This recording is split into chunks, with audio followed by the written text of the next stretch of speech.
மலர் அம்மா சமையல் சேனல் இன்னைக்கு வந்து ஒரு கஞ்சி தான் செய்ய போகிறோம்.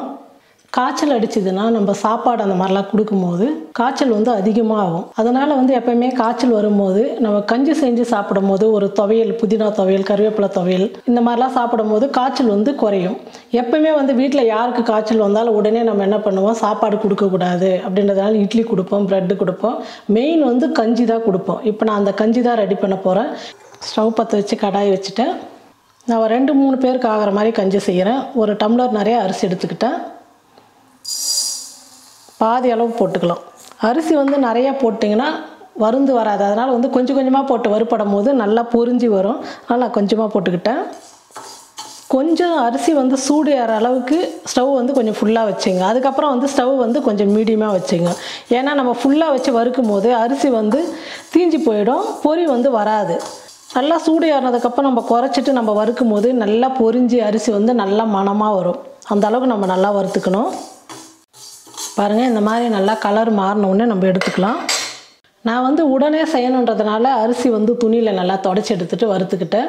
நீங்கள் வந்து கொஞ்சம் டைம் இருக்குது நமக்கு செய்யறதுக்கு, ஒரு 1/2 மணி நேரம் 1 மணி நேரம் டைம் இருக்குன்னா ஒரு 1/4 மணி நேரம் அரிசி வந்து நல்லா ஊற வச்சுடுங்க. ஊற வச்சுட்டு 4-5 முறை நல்லா கழுவி சுத்தம் பண்ணிவிட்டு தண்ணி இல்லாமல் நல்லா ஒரு துணி மேலே போட்டு நல்லா ஈரம் இருக்கும் ஆனால் தண்ணி இல்லாமல் நல்லா ஆற வச்சுட்டு அதுக்கப்புறம் நீங்கள் வறுத்திங்கன்னா நல்லா பட்டான்னு அப்படியே பொரி மாதிரி பொரியும். அதுக்கப்புறம் நீங்கள் வறுத்துட்டு கஞ்சி செஞ்சுன்னா அது இன்னும் நல்லா சூப்பராக இருக்கும். இப்போ எனக்கு டைம் இல்லை, உடனே கஞ்சி வேணுன்றதுனால நான் இந்த மாதிரி நல்லா துணியில் மட்டும் தொடச்சிட்டு போட்டு வறுத்துட்ருக்கேன். அதனால தான் வந்து ரொம்ப வந்து அரிசி வந்து பொரியல.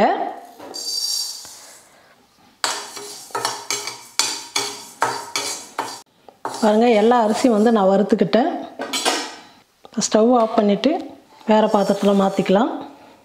நல்லா சூடு ஆறட்டுன்னு மிக்சியில் போட்டு நல்லா நைஸாக ரவை மாதிரி உடச்சிக்கணும். பவுட்ரு மாதிரி அரைக்கக்கூடாது. கொஞ்சம் சின்ன சின்ன ரவையாக நம்ம உடச்சிக்கிட்டா தான் கஞ்சி குடிக்கிறதுக்கு வந்து நல்லாயிருக்கும். ரவை மாதிரி மிக்சியில் போட்டு அரைச்சி எடுத்துக்கலாம். நம்ம வறுத்த அரிசி வந்து நல்லா சூடு ஆறிடுச்சு. இப்போ மிக்சியில் போட்டு கொஞ்சம் ரவை மாதிரி பொடி பண்ணிக்கலாம். பாருங்கள், ஒரு குக்கர் வச்சுட்டேன். நான் எடுத்த அரிசியில் வந்து பாதி அளவுக்கு தான் அரிசி, ஒரு சின்ன டம்ளரில் 1 டம்ளர் எடுத்துக்கினேன். ஏன்னா இந்த கஞ்சி வந்து சூடு ஆறிட்டா குடிக்க முடியாது, அதே மாதிரி கட்டி ஆகிடும். அடுத்த வேலைக்கு வந்து நம்ம சூடு பண்ணும் போது என்ன தான் சூடு பண்ணாலும் அந்த டேஸ்ட் இருக்காது. அதனால் வந்து அப்பப்போ வந்து கஞ்சி ரெடி பண்ணி குடித்தாதான் காய்ச்சல் அடிக்கிறவங்களுக்கு வந்து வாய்க்கு மனமாக இருக்கும். அதனால் வந்து கொஞ்சமாக போட்டு செய்கிறேன். சின்ன டம்ளரில் 1 டம்ளர் எடுத்துக்கினேன்.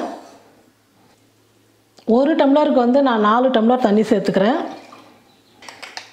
இந்த கஞ்சிக்கு தேவையான அளவுக்கு உப்பு சேர்த்துக்கலாம். 1/2 ஸ்பூன் வந்து சீரகம் சேர்த்துக்கலாம். மெயின் வந்து கஞ்சி செய்யும் போது சீரகத்தை சேர்த்து செய்யணும். அப்போ தான் நல்லா பசி எடுக்கும். அடுத்த வேலைக்கு வந்து இன்னும் 2 டம்ளர் கஞ்சி குடிப்பாங்க. அதனால் வந்து சீரகம் கொஞ்சம் சேர்த்துக்குங்க.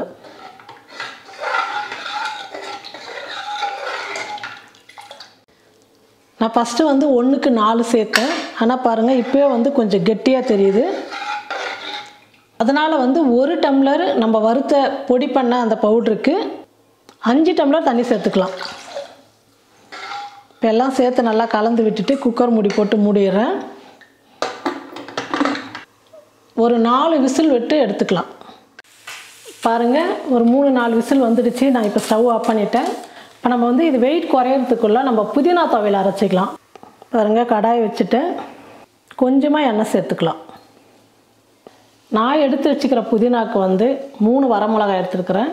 சின்னதாக ஒரு துண்டு இஞ்சி எடுத்து இந்த மாதிரி பொடியாக நறுக்கிக்கிட்டேன். ஒரு 6 பல்லு பூண்டு, புளி வந்து கொஞ்சமாக எடுத்துக்கிட்டேன். கொஞ்சம் புளிப்பாக இருந்தால் தான் அவங்களுக்கு காய்ச்சல் அடிக்கிறவங்களுக்கு வந்து நல்லா சாப்பிடுவாங்க. புளிப்பு காரம் எல்லாமே இருந்தால் ஓரளவுக்கு அவங்களால வந்து அந்த கசப்பு தெரியாது. கஞ்சி நல்லா இன்னும் 2 டம்ளர் குடிப்பாங்க. அதுக்காக தான் நான் கொஞ்சம் வந்து புளி சேர்த்துக்கிட்டேன். இஞ்சி சேர்த்துக்கலாம். பூண்டு.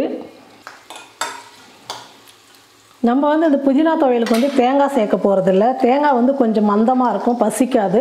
அதனால் வந்து தேங்காய் சேர்க்க போகிறதில்ல. உளுத்தம் பருப்பு மட்டும் ஒரு 2 ஸ்பூன் சேர்த்துக்க போகிறேன். இது கூடவே வரமிளகாய் சேர்த்துக்கிறேன். இது எல்லாம் நல்லா வறுந்து வரட்டும். எல்லாம் நல்லா வறுந்துருச்சு. இப்போ புளி சேர்த்துக்கிறேன். பாருங்கள், என்னுடைய கைப்பிடியில் வந்து ஃபுல்லாக 1 கைப்பிடி அளவு நான் புதினா எடுத்துக்கிட்டேன்.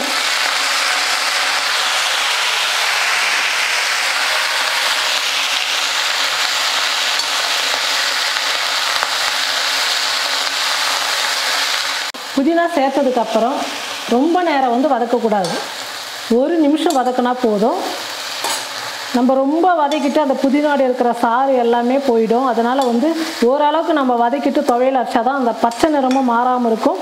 அந்த புதினாவோட சத்தும் வந்து நமக்கு நல்லாவே கிடைக்கும். நம்ம போட்டு பாருங்கள், 1 செகண்டு கூட ஆகலை, எல்லாம் அப்படியே சுருண்டு எந்த அளவுக்கு வந்துச்சு பாருங்கள். நல்லா வதங்கிடுச்சு. இப்போ நான் வந்து ஸ்டவ் ஆஃப் பண்ணிடுறேன். சூடு ஆறட்டன் மிக்ஸியில் போட்டு கொஞ்சமாக உப்பு சேர்த்து நம்ம அரைச்சிக்கலாம். பாருங்கள், நான் 1 டம்ளருக்கு 5 டம்ளர் தண்ணி வச்சேன். அப்போ கூட எவ்வளோ கட்டியாகிடுச்சு பாருங்கள். நான் தண்ணி வந்து ஒரு பக்கம் நல்லா சூடு பண்ணி எடுத்துக்கிட்டேன். சுடு தண்ணி ஊற்றினா நமக்கு வந்து நல்லாயிருக்கும் கஞ்சி. பச்சை தண்ணி ஊற்றாதீங்க. ஒரு பக்கம் தண்ணி காய வச்சு சேர்த்துக்கலாம். நம்ம குடிக்கிற அளவுக்கு தண்ணி சேர்த்துக்கலாம். அப்போ நீங்கள் வந்து பார்த்தீங்கன்னா 1 டம்ளருக்கு 7-8 டம்ளர் தண்ணி வைங்க. அப்போ தான் கரெக்டாக இருக்கும். பாருங்கள், இந்த அளவுக்கு இருக்கணும். அப்போ நம்ம குடிக்கிறதுக்குள்ளே கொஞ்சம் லைட்டாக சூடு இருக்கும் போதே குடிக்கணும். அதனால் இன்னும் கொஞ்சம் திக்காகிடும். இந்த அளவுக்கு இருந்தால் போதும். இப்போ கஞ்சி ரெடி ஆகிடுச்சு. துவையலும் வந்து நம்ம எல்லாம் வதக்கி எடுத்து வச்சுட்டோம். அது சூடு ஆறினோன்னு துவையல் ரெடி பண்ணிடலாம். நம்ம வதக்கி வச்சுருக்கிற புதினாலாம் வந்து சூடு ஆறிடுச்சு. இப்போ மிக்ஸி கப்பில் போட்டு அரைச்சிக்கலாம். உப்பு சேர்த்து அரைச்சிக்கலாம். பாருங்கள், காய்ச்சலுக்கு ஒரு அருமையான கஞ்சி ரெடி பண்ணிட்டோம் பாருங்கள்.